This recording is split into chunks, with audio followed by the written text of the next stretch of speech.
గొల్లకుర్మలకు గత ప్రభుత్వం హయాంలో వారు పశుపాలకులుగా ఉండటంతో కొంతమందికి అప్పటి ప్రభుత్వం గొర్రెలు పంపిణీ చేసింది.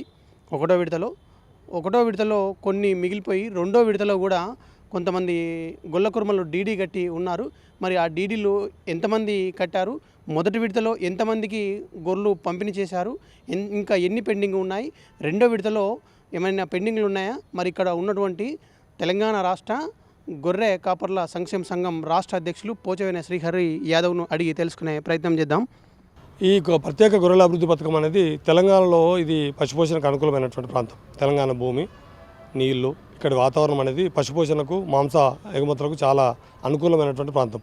కానీ గత పాలకుల నిర్లక్ష్యం వల్ల గొర్రెల కాపర్లు తమ పూర్తి పరిజ్ఞానం ఉండి కూడా, చైతన్యం ఉండి కూడా, చేయగలిగేటటువంటి వృత్తి నైపుణ్యం ఉండి కూడా చాలామంది గొర్రెల కాపర్లు ఆ వృత్తికి చాలా దూరంగా పోయి మనం వేరే రాష్ట్రాల నుంచి మాంసాన్ని దిగుమతి చేసుకుంటున్నటువంటి పరిస్థితిని గమనించినటువంటి గౌరవ కేసీఆర్ గారు తెలంగాణ రాష్ట్రం ప్రభుత్వం ఏర్పడిన వెంటనే మొదటి ప్రభుత్వంలోనే సభ్యత్వానికి సంబంధించి పరిమితులు లేకుండా, అంతకుముందు ఈ గొర్రెల కాపర్లకు సంబంధించి సొసైటీల ఏర్పాటు కానీ, సభ్యత్వాల నమోదు కానీ, ఈ గొర్రెల పశుపోషణకు సంబంధించి అసలు పూర్తి నిర్లక్ష్యమైన శాఖ ఏదైనా ఉందంటే ఈ పశుసంవర్ధక శాఖ అనే పద్ధతులు ఉండేదాన్ని ఒక ప్రథమ ప్రాధాన్యత రంగంగా తీసుకొని కేసీఆర్ గారు అనేక వ్యయప్రయాసాలు ఇబ్బంది పడుతున్నటువంటి గొర్రెల కాపర్లకి ఈజీ మెథడ్ తీసుకొచ్చాడు. అంటే గ్రామాల్లోనే సొసైటీ వేసుకోవడం, జిల్లా అధికారి వెంటనే వాళ్ళకి నమోదు ఇవ్వడం, 51 రూపాయలు కట్టిన ప్రతి గొర్రెల కాపరి 18 సంవత్సరాలు నిండినటువంటి ప్రతి గొర్రెల కాపరి కుటుంబానికి సభ్యత్వం ఇవ్వడం అనేది చేయడమే కాకుండా లోన్ కూడా అంతకుముందు ఎట్లుంటుందంటే తనాఖా పెట్టుకొని రకరకాల ఆఫీసుల చుట్టూ, ఒక్క లోన్ కావాలంటే కులం సర్టిఫికేట్ కోసం ఎంఆర్ఓ ఆఫీస్ చుట్టూ, బ్యాంకుల కాన్సెప్ట్ కోసం బ్యాంక్ అధికారుల చుట్టూ, ఇట్లా ఆఫీసుల చుట్టూ తిరిగేటటువంటి పరిస్థితి ఉండే. 5-6 ఆఫీసుల చుట్టూ తిరిగితే కానీ ఓ 10,000 లోన్ వచ్చే పరిస్థితి లేకుండే. ఇట్లా ఇవేవి లేకుండా డైరెక్ట్ నేరుగా ప్రభుత్వాధికారులనే గ్రామ సభల దగ్గరికి పంపించి, గ్రామ సభలే వేదికగా అక్కడ ₹1 ఖర్చు లేకుండా దస్తూరి లేదు, దస్తఖత్ లేదు, దరఖాస్తు లేదు, మొత్తం ప్రభుత్వమే అన్నీ పెట్టుకొని ఒక ప్రత్యేకమైన అభివృద్ధి పథకాన్ని తీసుకొచ్చింది, ప్రత్యేక గొర్రెల అభివృద్ధి పథకం అని. దాంట్లో 7,62,000 మంది లబ్ధిదారులను తీసుకొస్తే 3,80,000 మంది వరకే పంపిణీ జరిగింది. ఇంకో 4 లక్షల మందికి రావాల్సి ఉండే. కానీ ఎన్నికల ముందు ఈ కాంగ్రెస్ సర్కారు, ఇప్పుడు అధికారంలో ఉన్నటువంటి కాంగ్రెస్ పార్టీ 2 లక్షల నగదు బదిలీ చేస్తామని, వేరే రాష్ట్రాల నుంచి మీరు కొనుక్కొచ్చుకోవాల్సిన అవసరం లేదని, మీ వాటాకు సంబంధించిన డబ్బు చెల్లించాల్సిన అవసరం లేదని చెప్పి ఇట్లా మభ్య మాటలు చెప్పి ఈ గొర్రెల కుర్మలలో కేసీఆర్ ప్రభుత్వం మీద అంటే సగం మందికి ఇచ్చి ఇంకా సగం మందికి ఇయ్యలేని ఏ లోపం ఏదైతుందో దాన్ని విపరీతంగా ఎక్స్పోజ్ చేస్తూ, బదనాం చేస్తూ వీళ్ళు రెచ్చగొట్టి మొన్న ఓట్లు వేసుకొని గద్దెనెక్కారు. గద్దెనెక్కిన తర్వాత ఇప్పుడు ఇవ్వాల్సినటువంటి 4 లక్షల మందిలో 7,62,000 మందిలో 3,80,000 మందికి ఇస్తే ఇంకా మనకు సుమారు 4 లక్షల మంది మిగులుతారు. ఇంకా 3,80,000 పైచీలకు మిగులుతారు తీసుకోవాల్సిన వాళ్ళు. వీళ్ళు కాకుండా ఇంకేం చెప్పారు వీళ్ళు ఎన్నికలప్పుడు అంటే అప్పటికి 2017 నాటి సభ్యత్వం ఇది.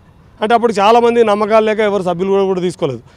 ఇట్లా కొత్తగా సభ్యులు తీసుకోగలిగితే నూతన సభ్యులకు అవకాశం ఇస్తామని, నచ్చిన చోట వచ్చిన చోట కొనుక్కోవచ్చని, ఎంతమంది సభ్యులు ఉంటే అంతమందికి ప్రతి గ్రామానికి సొసైటీ చేస్తామని ఇట్లా అనేకమైన వాగ్దానాలు ఇచ్చింది. అవే కాకుండా గతంలో మనము సంవత్సరానికి ఒకసారి 4 నెలలకు ఒకసారి మనం నట్ల మందులు ఇస్తాం గొర్రెలకు. అట్లే ఈ ప్రతి సీజన్కి ఒక వైరస్ వస్తుంది గొర్రెలకు. ఈ పారుడు రోగం అంటారు, పీపీఆర్ అంటారు, నీలినాలిక బ్లూ టంగ్ అంటారు, కాళ్ళకు గిట్టలకు సంబంధించిన రోగం, ఇట్లా ప్రతి సీజన్లో ఒక వైరస్ వస్తుంది. ఆ వైరస్ సంబంధించినటువంటి వ్యాక్సిన్ ఇవ్వాల్సి ఉంటుంది. ఇవే కాకుండా యాంటీబయాటిక్స్, రోగనిరోధక శక్తికి సంబంధించి, ఇట్లా పశు వైద్యానికి సంబంధించి ఇవే కాకుండా మనుషులకు అంబులెన్స్లు ఉంటాయి. మనకు 108 కొట్టగానే మనకు అంబులెన్స్ వస్తాయి. అట్లా 1962 అని పశు వైద్యాన్ని కూడా అంబులెన్స్లు పెట్టి ఓ మేరకు కేసీఆర్ గారి ప్రభుత్వము పశుపాలకుల పట్ల ఒక రకంగా స్వర్ణయుగంగా కొనసాగింది. వీళ్ళు వచ్చిన తర్వాత, ఇప్పుడు కాంగ్రెస్ సర్కార్ వచ్చిన తర్వాత మాకు 82,000 మంది, మేము 43,750 రూపాయలు కట్టినాం మిత్రమా. ఈ 43,750 కట్టిన 82,000 మందికి లోన్ ఇవ్వకపోగా పరోక్షంగా ఇవ్వము అని నేరుగా చెప్పకుండా కలెక్టర్ల ద్వారా పశువైద్యాధికారులకు చెప్పి, పశువైద్యాధికారుల ద్వారా మేమేమో 2 లక్షల నగదు బదిలీ చేస్తానన్నాం, ఇంకెప్పుడు చేస్తావు, మరి మా మేము లోన్ కోసం కట్టినటువంటి డీడీల డబ్బులేమో మీ ఖాతాలు ఉన్నాయి, మా గొర్రెలు ఎక్కడున్నాయని చెప్పి మేము అడిగితే ఈ విషయాన్ని చెప్పకుండా రైతుకు సంబంధించినటువంటి రుణమాఫీ విషయాన్ని బాగా ఎజెండా మీకు తీసుకొచ్చి మొత్తం అటెన్షన్ని డైవర్షన్ చేసి పశువైద్యాధికారుల ద్వారా పరోక్షంగా మీ డబ్బులు మీకు కావాలంటే మీరు వెంటనే లెటర్లు పెట్టుకోండి, మీరు లెటర్ పెట్టుకుని మీ డబ్బులు మీకు ఇస్తాం, లేకపోతే మీ ఇష్టం, మరి మీ డబ్బులు అయితే మీకు రావు అని చెప్పి భయభ్రాంతకు గురి చేసి గొల్లకుర్మలకు సంబంధించినటువంటి అమాయకమైన గొల్లకుర్మలకి ఎవరికి వారికి డబ్బులు వాపసు ఇచ్చేటటువంటి ఒక చాటు మార్గంతో ఒక రహస్యమైనటువంటి పద్ధతిలో వాళ్ళకు ఆపసిస్తున్నారు. కానీ ఇప్పటికీ ఈ 4 లక్షల మందికి ఇవ్వాలి. 7,62,000 మంది మాత్రము 2016-17 నాటి సభ్యులు. నిజానికి ఇప్పుడు సభ్యత్వం తీస్తే సుమారు 20 లక్షల మంది సభ్యులు అవుతారు. వీళ్ళందరూ కూడా సభ్యత్వం ఇవ్వాలి. ఆ రోజు ఎన్నికల ముందు హామీ ఇచ్చినట్టుగా 2 లక్షల రూపాయలు నగదు బదిలీ చేస్తామన్న వాగ్దానం నిలబెట్టుకోవాలి. ప్రధానంగా పశువైద్యం అయితే ఘోరం మిత్రమా.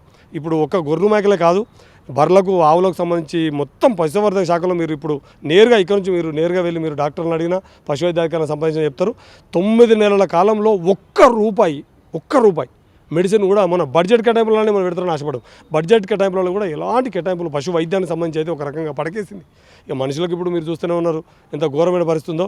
ఈ కేవలము ఆ ప్రచార ఆర్భాటాలకి పత్రికా ప్రకటనలకి లక్షలాది రూపాయలు కోట్లాది రూపాయలు ఖర్చు పెడుతున్నారు. కానీ నిజంగా రైతాంగానికి సంబంధించి ప్రధానంగా వ్యవసాయానికి అనుబంధం పాడి పరిశ్రమ, పాడి పశువులకు కానీ ఈ మాంసానికి సంబంధించి ఉపయోగపడేటటువంటి పశుపోషణకు సంబంధించి కానీ పూర్తి నిర్లక్ష్యానికి గురి చేసి ఇప్పుడు 3వ విడత పడాల్సి ఉండే మిత్రులారా.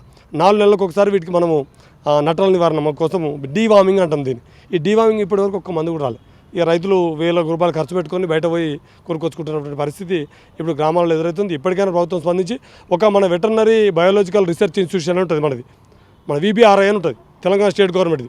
దాని ద్వారా వచ్చేటటువంటి మందులు తప్ప, మన VBRI ద్వారా వచ్చే మందులు తప్ప, అంటే వెటర్నరీ బయాలజికల్ రీసెర్చ్ ఇన్స్టిట్యూట్ ద్వారా వచ్చే మందులు తప్ప మిగతా ఏ మందులు కూడా ఇవ్వక ఒక రకంగా పశు వైద్యాన్ని పరోక్షంగా పూర్తి స్థాయిలో పశుపోషణ సంబంధించి కానీ పాడి పరిశ్రమ సంబంధించి కానీ పశు వైద్యానికి సంబంధించి కానీ చేతులు ఎత్తేసి గుడ్డిగా మీ బతుకు మీ సావు మీరు సావండి అని చెప్పి నిర్లక్ష్యం వహిస్తుంది.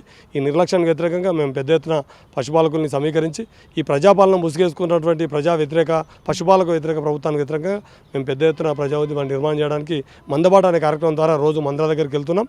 త్వరలోనే ఒక పెద్ద ప్రజా ఉద్యమాన్ని నిర్మిస్తాం.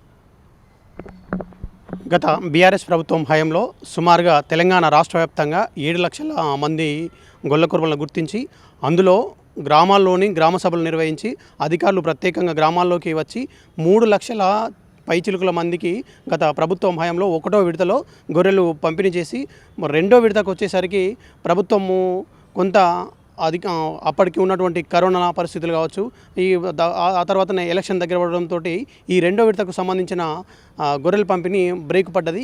ఆ తర్వాత ఈ బ్రేక్ పడడంతో ఎన్నికలు పూర్తి కాగానే కాంగ్రెస్ ప్రభుత్వము ఎన్నికల ముందు ఏమని ఇచ్చింది అని వారు చెప్తా ఉంటే, మరి ఎవరెవరైతే ఈ గొల్ల కుర్మలు ఉన్నారో, ఎవరెవరైతే డీడీలు కట్టిన వారు అందరూ ఉన్నారో వారందరికీ 2 లక్షల నగదు బదిలీ చేస్తామని ప్రభుత్వం చెప్పింది.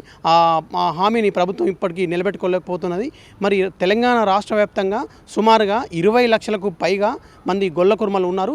20 లక్షల మందికి పైగా ఉన్నటువంటి గొల్ల కుర్మలందరికీ సభ్యత్వం కల్పించి అర్హులైన ప్రతి ఒక్కరికి ఈ 2 లక్షల నగదు బదిలీని చేయాలని కాంగ్రెస్ ప్రభుత్వాన్ని ఇక్కడ ఉన్నటువంటి రాష్ట్ర నాయకులు డిమాండ్ చేస్తూ ఉన్నారు. గత ప్రభుత్వం హయాంలో గ్రామాల్లోకే గొర్రె మందకాడికే అధికారులు వచ్చి ప్రత్యేకంగా ట్రీట్మెంట్ చేసి మరి మనుషులకు ఎట్లా అయితే 108 ఉన్నదో 108 లాగా ఒక వాహనం ప్రభుత్వంలోని రాష్ట్ర వ్యాప్తంగా కొన్ని వాహనాలు ఏర్పాటు చేసి మనుషులకు ఎట్లయితే ట్రీట్మెంట్ అందించారో పశువుల దగ్గరికి వెళ్ళి గొర్రెల దగ్గరికి వెళ్ళి అట్లా ట్రీట్మెంట్ అందించారు. మరి ఈ కాంగ్రెస్ ప్రభుత్వం కల్లిబొల్లి మాటలు చెప్పుకుంటూ గొల్ల కుర్మలను ఇబ్బంది పెడతా ఉన్నదని చెప్పేసి వారు తెలియజేయడం జరుగుతూ ఉన్నది. కాంగ్రెస్ ప్రభుత్వం ప్రత్యేక చొరవ తీసుకొని రాష్ట్ర వ్యాప్తంగా ఉన్నటువంటి తెలంగాణ రాష్ట్ర వ్యాప్తంగా ఉన్నటువంటి 20 లక్షల మంది గొల్ల కుర్మలను గుర్తించి వారికి సభ్యత్వాలు కల్పించి ఎన్నికల ముందు ఏదైతే మేము 2 లక్షల నగదు పంపిణీ చేస్తామని చెప్పేసి రేవంత్ సర్కార్ చెప్పిందో ఆ మాట నిలబెట్టుకోవాలని వారు డిమాండ్ చేస్తూ ఉన్నారు. కెమెరా పర్సన్ సీనుతో SSC రిపోర్టర్ మధు.